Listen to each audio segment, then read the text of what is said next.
terakhir. Ini kasus yang terakhir. Ini yang paling menarik. Nabi dalam perjalanan, kemudian di situasi dini hari, sudah sholat malam dan seterusnya, Nabi minta Bilal berjaga. Riwayatnya sahih, Bilal kamu berjaga. Kata Bilal, saya ikut tidur ya Rasulullah, nanti saya bangunkan semua. Kata Nabi, kamu berjaga. Saya ikut tidur ya Rasulullah, baiklah kamu tidur. Tapi sebelum subuh kamu bangun. Ya, kemudian bangunkan yang lain. Apa yang terjadi? Tiba-tiba mereka semua tertidur, termasuk Bilal. Tidur semuanya, bangun-bangun, sudah merasa matahari sudah menyengat ke pipinya. Pipi Nabi. Artinya pada saat itu, Nabi bangun sudah melewati batas sholat subuh. Batas yang tetap waktunya. Nah, apa yang paling menarik? Dua hal. Hal yang pertama, ketika bangun Nabi katakan, wailak ya Bilal, celaka kamu Bilal. Katanya kamu bangun, ternyata kamu ketiduran juga. Oke? Nah, lalu Nabi ajarkan, kalau kamu belum sanggup mengerjakan sesuatu, jangan memaksakan diri. Serahkan kepada yang lain lebih mampu, atau bermohonlah kekuatan kepada Allah.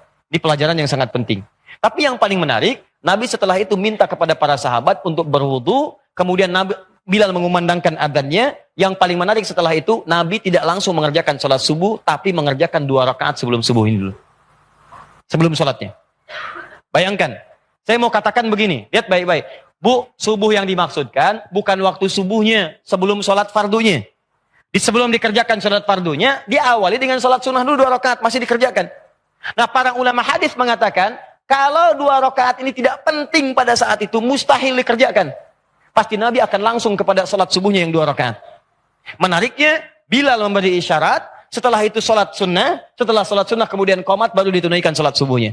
Ini menunjukkan keutamaan 2 rakaat sebelum subuh, itu jauh di atas sholat-sholat sunnah yang lainnya, bahkan yang mengiringi sholat fardu. Ada keutamaan khusus dibanding sholat-sholat yang lain.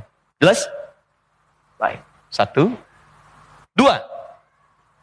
Pertanyaannya, Ustaz, kok Nabi bisa kesiangan? Katanya Nabi, katanya Rasul, kok kesiangan? Nah, ini yang paling menarik. Teman-teman, mudah bagi Allah membangunkan Nabi pada saat itu mengatakan Muhammad bangun, waktunya subuh. Selesai. Cuman diperkenankan oleh Allah pada saat itu, Nabi kemudian dibangunkan melebihi batas waktunya yang normal pada saatnya untuk memberikan contoh pada umatnya ke depan jika mengalami situasi serupa.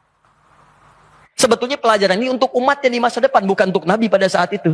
Kalau Nabi gampang bangun, Muhammad bangun. Cuman umatnya ke depan kalau ketiduran, bagaimana solusinya? Dan umat sekarang bukan cuma ketiduran lagi, banyak yang kesiangan. Maka diajarkan contoh. Apa contohnya? Jika seseorang itu kemudian bangun dari tidurnya, melewati batas sholatnya, keluar sabda Nabi, itulah waktu sholatnya. Tunaikan waktu sholat yang bangun dari tidurnya, itulah waktunya. Misal, Anda subuh, terlampau lelah, capek, gitu kan?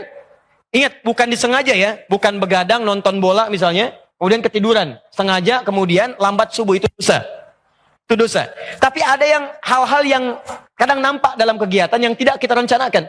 Capek Anda kemudian dari pekerjaan, datang jam 1 malam, kemudian setelah itu Anda mandi, Anda kemudian sholat dulu, bahkan sempat tahajud sampai 2:30.